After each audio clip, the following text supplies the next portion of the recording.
think God stays in heaven because he too lives in fear of what he's created? See, here's the thing.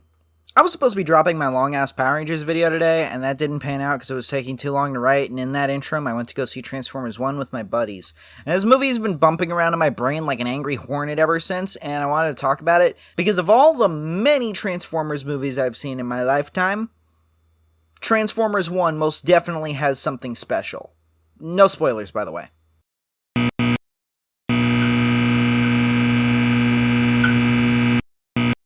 First of all, this movie is gorgeous. I keep recommending to people that they watch this movie, and I often pair it with some variation of the phrase, "It's the Spider-Verse of Transformers."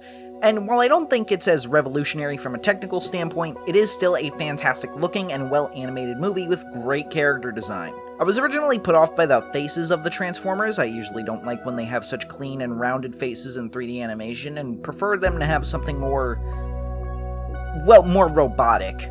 I don't like how nice everybody's lips look in this movie. They are fucking robots, and they all have, immaculate lips. But they're expressive, and there are moments in this movie where you can tell exactly what the characters are thinking or about to do just from the facial animation alone. You can see mildly unhinged glee in the eyes of B, or barely concealed rage in the way D16's mouth curls, and it's very impressive. The environments are the other visual standout to me. Most of the movie takes place in Iacon City, which strikes the perfect balance of being completely alien from top to bottom, literally, but also feeling like a real city, which helps ground the characters a lot more, particularly the four leads, as being ordinary labor workers who just kind of fall into the plot. The Cybertronian surface is also something to behold, with the more explicit, naturalistic aesthetic shown in multiple trailers, as well as the literal synthwave background that makes up some of the surface. It's just a well-thought-out aesthetic, and one that's treated with borderline obsessive attention to detail. I briefly mentioned how the design of Iacon City makes the main characters feel more like real people, and it's a component that carries the movie's first half. Orion Pax and D16 feel like just two bros. Elita 1 is your mildly hard-ass coworker. B is that one coworker that you kind of stay away from because he's a little weird, but he means well, and hey, he's kind of funny sometimes, and he gives a shit about you, so why not let him hang around? While ILM's animation, which incorporates a lot of motion capture, helps the robots look very casual and sincere, the writing and voice acting are the main things that help. I'm usually not a big fan of the trope of the character's iconography being some big important part of the backstory to the point of being mythologized, but this movie manages to sell the origin of the Decepticon emblem less than 20 minutes in, and it feels both like a very important moment and like just two homies hanging out. I really like that. The movie overall just feels very casual for the first half, a lot like Mutant Mayhem, another fantastic animated movie that combines beautiful animation with some of the best character writing the franchise has ever seen. That said, the back half of the movie is really where I started to truly love it, as the action picks up and the characters, particularly Orion and D16, really just locked the fuck in. While the primary character traits that they exhibit in the first half of the movie felt very just guys being dudes, they both exhibited the traits we know them best for in subtle ways, with Orion displaying a lot of hope to the point of near naivete, and D16 just being very bitter about his status in life. The second half shows the true origin of Optimus Prime and Megatron. A midpoint reveal that most Transformers fans clocked a mile away brings the best and worst out in these characters, but honestly, you understand and root for both sides. There's a very X-Men First Class feel to it. Two friends united in a conflict, but with wildly different takes on how to handle it, are brought apart by an ideological rift, and that separation drives a rift between them that leads them to respective extremes, but also drives a rift within their own communities.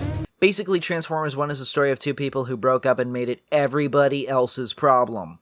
But legitimately, if you are or want to be a more hopeful and optimistic person, like I do, you'll understand Orion Pax. And if you're very jaded, particularly by the lack of autonomy provided by living within a capitalist hellscape where your very existence must be commodified for the sake of your own survival, also like me, you will back D16. And much like Magneto in First Class, I can't say D16 didn't do anything wrong. He did exactly one thing wrong that cemented the new divide between him and his best friend, but everything before that, I'm with him. Ultimately, I loved Transformers 1, and I'm making this video not just to celebrate the movie a little bit, but to encourage you. Go see this movie, please. I want to see it do well. I want to see how the team behind it will expand the story and give it greater depth and tragedy. But most of all, I want to see how the fuck they're going to keep making subtitles, because 1 is such a dog shit subtitle, but terrible naming scheme aside, Transformers 1 is a movie that most definitely has the touch of brilliance to make people care about the characters of Optimus and Megatron, and absolutely tells a story that has a lot of power. Hey, thanks for making it to the end of the video. If you like this one, please consider checking out the rest of my content, as well as liking this video, leaving a comment, and subscribing to see more. As always, I gotta thank the patrons on screen, as well as the following $10 tier patrons: Devrick5, Did You Get It Guy, Spark Plasma, and Wrestling Fan 99. If you feel so compelled, consider joining them to see your name on screen, get access to exclusive videos, and early access to other videos, and overall just support the channel so I can put even more effort into awesome videos like this one. Alternatively, you can use my Fortnite creator code, Chimera Films, all one word. The next time you want to get a cool scan or emote, you can follow my Instagram if you want to see my very occasional art, or follow my Twitter for random announcements and other thoughts. And lastly, join the Discord if you want to interact with like-minded fans, stay up to date on content, or reach out to me directly. Everything's linked down below. Thanks, everyone.